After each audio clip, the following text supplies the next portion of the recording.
আমার তরফ থেকে গুড মর্নিং এবং সুপ্রভাত। সবার কাছে প্রত্যেকটা দিন, আজকে বলে না, প্রত্যেকটা দিনই খুব ভালো কাটুক, খুব আনন্দে কাটুক, খারাপ দুঃখ সব মিলিয়ে ভালো থাকো তোমরা। তো আজকে আবার তোমাদের সামনে আমি চলে এসেছি নতুন আরেকটা ব্লগ নিয়ে, যেটা কোনো বাইরে যাওয়া নয়, কোনো আউটিং নয়, কিছু নয়, নাথিং। শুধু হঠাৎ মনে হলো একটা ডিফারেন্ট টাইপের একটা রান্না করতে চলেছি, তো ভাবলাম সেটাই তোমাদের সকলের সাথে একটু শেয়ার করে নিই। আজকের মেনু হচ্ছে বৃষ্টির দিন, সবাই খিচুড়ি আলুর দম সব কিছু করছে। আমার মনে হলো খিচুড়িটা তো প্রায় বৃষ্টির দিনে হয়, বরঞ্চ আজকে একটু অন্যরকম হোক। সেরকম কিছু বাজার ছিল না খুব একটা অগত্যা, তো ওই কারণে একটুখানি আমার কাছে চিংড়ি মাছ ছিল। তাহলে চিংড়ি মাছের তরকারি তো অলওয়েজ খাওয়া হয়, তো আজকে একটু ডাল হোক, তাই চিংড়ি মাছ দিয়ে আজকে আমি মুগ ডাল করব। তাহলে চলো দেখা যাক আমি কি কি নিয়েছি। আপাতত আমার কাছে চিংড়ি মাছ আছে, এটা অলরেডি ভাজা, ঠিক আছে, ভেজে নেওয়া চিংড়ি মাছ। মুগ ডালও ভাজা, মুগ ডালটা ভাজতে গিয়ে একটুখানি লেগে গেছিলো, তার জন্য খুবই সরি। আর এখানে রয়েছে দুটো টমেটো, একটা পেঁয়াজ, কয়েকটা কাঁচা লঙ্কা, আদা কুচি, একটু ধনেপাতা, আর আমার কাছে ফ্রোজেন কড়াইশুঁটি ছিল। তাহলে চলো এখন এগুলো কেটে নেওয়া যাক।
ডালটা একটু ধুয়ে নিয়ে সিদ্ধ বসাবো, ধুয়ে নিই।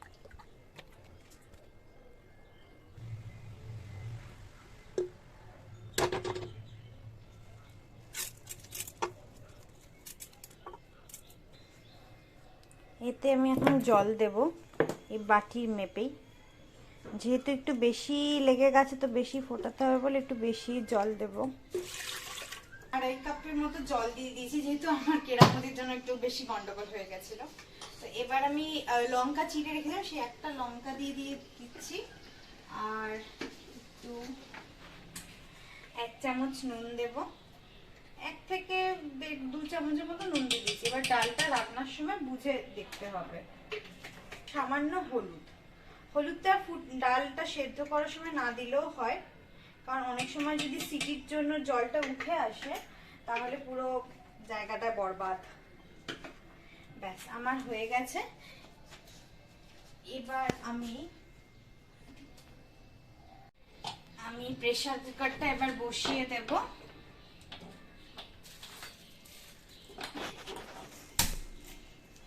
মোটামুটি 7-8টা মতো সিটি ফেলবো, যেহেতু একটু লেগে গেছে তো সেদ্ধ হতে একটু টাইম লাগবে। তো এদিকে আমার মোটামুটি সব অ্যারেঞ্জ করা হয়ে গেছে। আমি এবার একটুখানি গোটা গরম মশলা নিয়ে নেব। গোটা গরম মশলা নেব 3টে এলাচ, 3টে লবঙ্গ, আর দারচিনি 3টে মতো নিলেই হবে। ব্যাস, এটা হচ্ছে আমার গোটা গরম মশলা।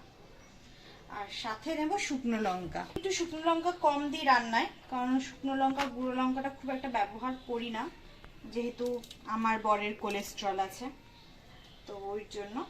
তাও এই একটা ফোড়নের জন্য, ব্যাস এনাফ। আর কিছু দেব না, শুধু একটু তেজপাতা দিয়ে দেব।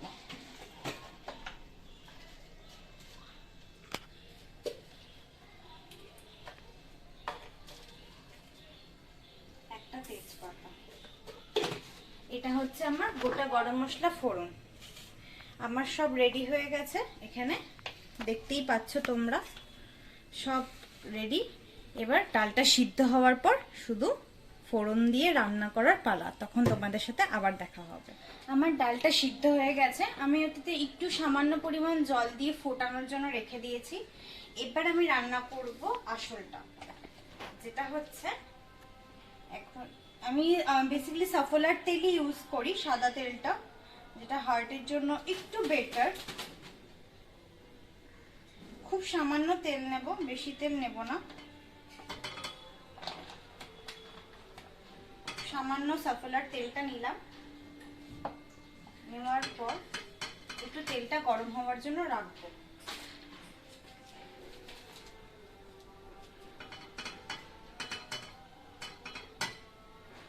তেলটা আমার গরম হয়ে গেছে। আমি একটু আগে চিংড়ি মাছগুলো হালকা, অলরেডি ফ্রাই করা আমার চিংড়ি মাছ, তবুও হালকা আর একটু ফ্রাই করে নেব, ঠিক আছে, যাতে হালকা একটা ফ্লেভারও চলে আসে তেলটার মধ্যে।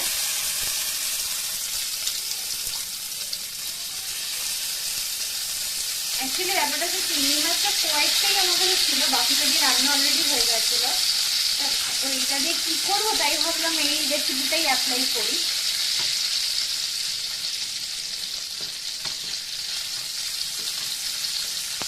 আমার এখন ভাজাটা হয়ে গেছে, যেহেতু অলরেডি ভাজা, আমি হালকা জাস্ট টস করে নিয়েছি তেলে, আদারওয়াইজ আর কিছুই না। এবার আমি চিংড়ি মাছটাকে তুলে নেব।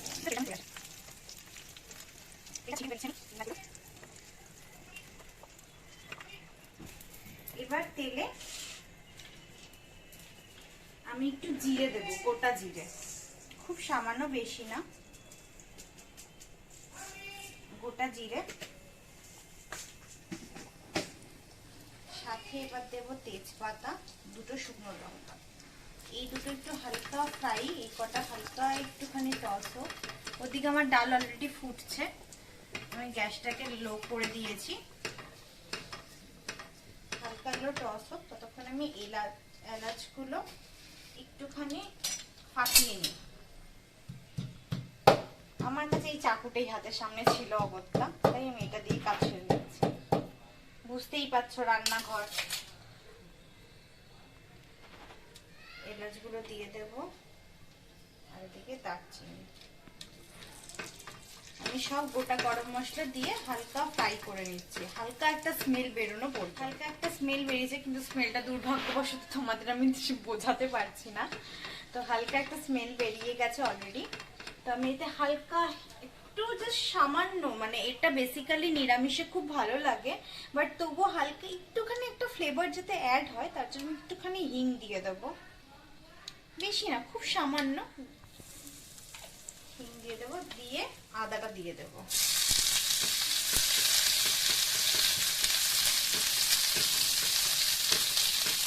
এবার পেঁয়াজটাও দিয়ে দেবো সাথে।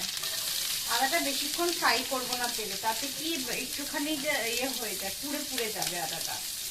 তো আদাটা দিয়ে একটু নাড়িয়ে পেঁয়াজটা দিয়ে দেবো। পেঁয়াজ আর আদা দুটোই একসাথে ফ্রাই হয়ে যাবে আমাদের। বিশ্বাস করো খুব সুন্দর গন্ধ বেরিয়েছে, কিন্তু আমি তোমাদের বোঝাতে পারছি না। আমি ঢেকে রেখেছিলাম পেঁয়াজটা একটুখানি, যাতে একটু নরম হয়ে যায়। দেখতে পাচ্ছ অনেকটাই নরম হয়ে এসছে। এরপর আমি দিয়ে দেব এতে টমেটো কুচিগুলো। পেঁয়াজ, টমেটো, আদা একসাথেই যাতে ভালোভাবে আমার ফ্রাই হয়ে যায়। টমেটো কুচিগুলো দেওয়া হয়ে গেছে। এবার আমি এতে একটু সামান্য নুন ছড়িয়ে দেব। আমি টমেটো গুলো দিয়ে দিয়েছি, এবার একটু তারপর সামান্য নুন ছড়িয়ে দেবো। নুন ছড়িয়ে দিলে একটু তাড়াতাড়ি জিনিসটা মজে যাবে। খুব না, খুব সামান্য, কারণ অলরেডি ডালে আমার নুন আছে। তো আমি বেশি নুন এই মুহূর্তে দেবো না, শুধু এই টমেটো আর পেঁয়াজগুলোকে যাতে খুব তাড়াতাড়ি মজে যায়, তাতে গ্যাস খরচাটা একটু কম হয়। তো তার জন্য এই পদ্ধতি। এবার এটাকে আমি কিছুক্ষণ ঢেকে রাখবো, যাতে এর ভাপে ভাপে এটা সেদ্ধ হয়ে যায়। এবার আমি উঠিয়ে দেখি আমারটা কত দূর। প্রায় হয়ে গেছে, দেখতে পাচ্ছ অনেকটাই হয়ে গেছে।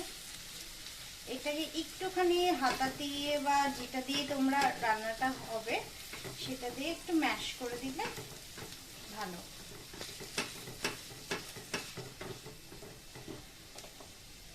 গ্যাসের ফ্লেমটা একটু বাড়িয়ে এটাকে একটু নাড়িয়ে নেব।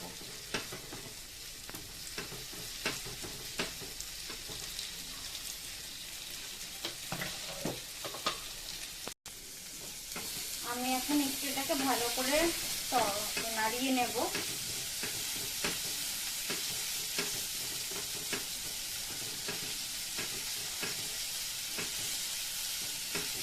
এখানে একটু কিছু মশলা অ্যাড করব।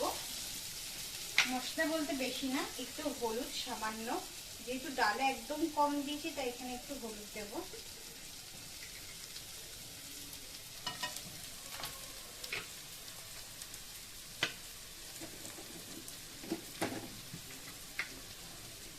সামান্য একটু জিরে গুঁড়ো দেব। খুব ভালো হয় যদি বাইরের কেনা জিরে ব্যবহার করো, তাহলে চেষ্টা করবে গরম জলে একটু 5 মিনিট আগে ভিজিয়ে রাখার এই জিরে ধনে গুঁড়োগুলো। আমার কাছে অত সময় ছিল না বলে দিয়ে দিলাম।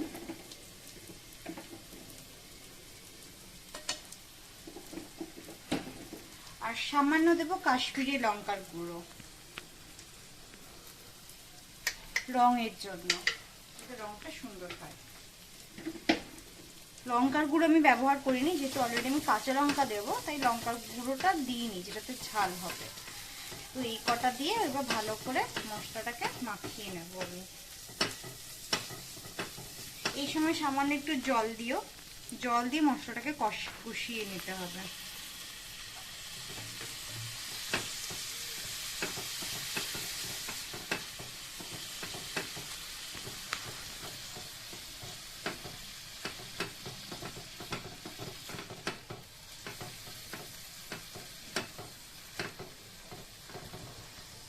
দেখতেই পাচ্ছ মশলাটা ভালো করে কষানো হয়ে গেছে।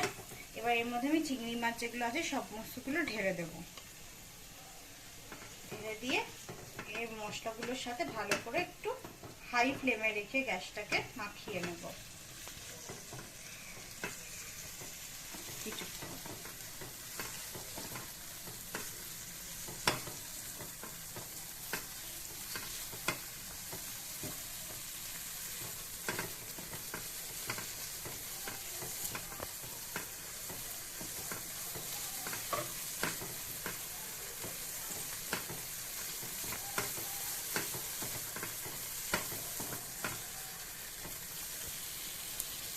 ওপাশে আমার ডালও অলরেডি ফুটে গেছে। এবার এই ডালটাকে আমি চিংড়ি মাছ দিয়ে যে মশলাটা কষালাম কড়াইতে ঢেলে দেবো।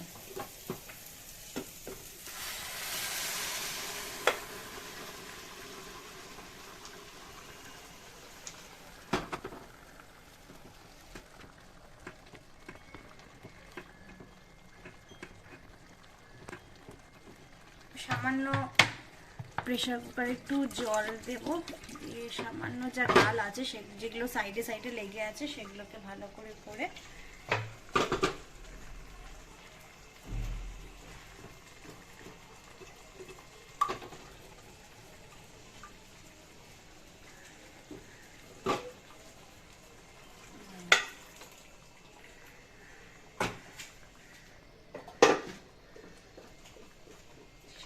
জল দিয়ে দিলাম, যেহেতু ডালটা বেশ কিছুক্ষণ ফোটাবো তার জন্য।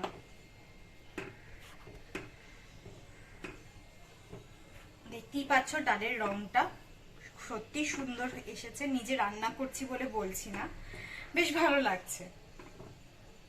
দেখবে যখন নিজে কিছু বানাবে সেটা যদি সুন্দর হয় তাহলে অনুভূতিটাই আলাদা থাকে। নিজে কিছু কষ্ট করে বানিয়ে একটা মাথা থেকে বের করে বানিয়ে তারপর যে জিনিসটা দেখতে সুন্দর হলো, খাওয়াটা পরের কথা, কিন্তু আগে যদি বলে না ফার্স্ট লুক ইজ মানে first impression is last impression, দেখার যে রূপটাই যদি সুন্দর হয় তাহলে খাওয়াটা তো আরো বেশি সুন্দর হয়ে উঠবে। তো এটা কিছুক্ষণ ফুটবে, একে আমি কিছুক্ষণ ফুটতে দেব। আমার ডালটা ফুটে এসছে। এবার আমি এতে আমার রাখা যে ফ্রোজেন কড়াইশুঁটিগুলো ছিল সেগুলো দিয়ে দেব। ফ্রোজেন আমার কাছে যেহেতু ফ্রোজেন কড়াইশুঁটি আছে সেহেতু এগুলো সিদ্ধ করার বা ভাজার দরকার নেই, অলরেডি এগুলো বয়েল করা ফ্রোজেন কড়াইশুঁটি। যদি তোমরা শীতকালে বানাও তাহলে যদি শীতকালে বানাও তাহলে এই কড়াইশুঁটিগুলো তো তখন কাঁচা কিনতে পাবে, তো এগুলো একটু ফ্রাই করে নেবে, মশলাগুলো যে দিলাম তার সাথে একটু ফ্রাই করে নেবে। আমার কাছে যেহেতু ফ্রোজেন সেই জন্য আমি অলরেডি এটাই দিয়ে দেবো ডাইরেক্ট, ঠিক আছে, যাতে কালারটা দেখতে সুন্দর হয়। সাথে আমি একটা চিড়ে রাখা কাঁচা লঙ্কাও দিয়ে দেব। এবার এটাকে কিছুক্ষণ ফোটাবো, একটু চিনি নুন মিষ্টিটা অ্যাড হবে এর মধ্যে।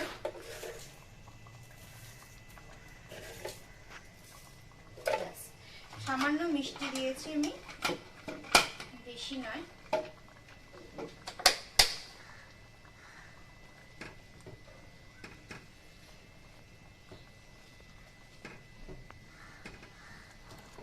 একটুখানি ফুটবে। আমার ডালটা ফুটে এসেছে, মানে আমার ডালটা প্রায় কমপ্লিট। এবার লাস্টে আমি একটু ধনেপাতা কুচি ছড়িয়ে দেবো হালকা একটা ফ্লেভার আর স্মেলের জন্য। খুবই সামান্য দিয়েছি ধনেপাতা।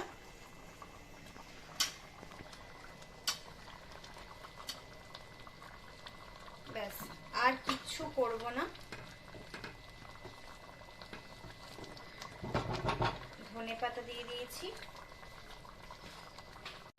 আমার ধনেপাতা দিয়ে ডাল রেড কমপ্লিট হয়ে গেছে। আচ্ছা, আরেকটা কথা বলে রাখি, যাদের কাছে ধনেপাতা ইনকেস থাকবে না বা বাড়িতে নেই বা দিতে চাইছো না সামহাও কোনো কারণে, কেউ খেতে পছন্দ করে না, সেক্ষেত্রে তোমরা একটু সামান্য ঘি অ্যাড করতে পারো, তাতে কিন্তু ফ্লেভারটা বেশ হয়। ভাবতে পারো চিংড়ি মাছে ঘি দিলে হয়তো অতটা ভালো লাগবে না, কিন্তু আমি বলছি বিশ্বাস করো, একবার চেখে দেখো, বা একটা ছোট বাটিতে একটু ঘি একটু ডাল নিয়ে তোমরা আলাদা টেস্ট করে দেন তোমরা ওটা অ্যাড করতে পারো, সত্যি খুব ভালো লাগে চিংড়ি মাছে ঘি ডালের সাথে। স্পেশালি সামান্য গরম মশলা ছড়িয়ে হালকা ফুটিয়ে নেব, যাতে গরম মশলা দিয়ে ডাইরেক্ট নামাই না আমি, আমি হালকা ফুটিয়ে নিই, যাতে কাঁচা গরম মশলা শরীরকে তো অনেক সময় গরম করে, অনেকে স্যুট হয় না, তো ওটা যাতে না সমস্যা দেয় তার জন্য। তো আমার ডাল একদম রেডি কমপ্লিট। একেবারে আমি একটুখানি পরিবেশন করে তোমাদেরকে দরকার হয় দেখিয়ে দেব। আজকের মতো এখানেই তাহলে শেষ করলাম। আজকে আমি বিদায় নিচ্ছি তোমাদের সকলের কাছ থেকে অনুমতি নিয়ে। দেখা হবে আবার কোনো এক সময়, কোনো এক ভিডিও নিয়ে, কোনো এক পর্বে। তো আজকের মতো টাটা, নমস্কার।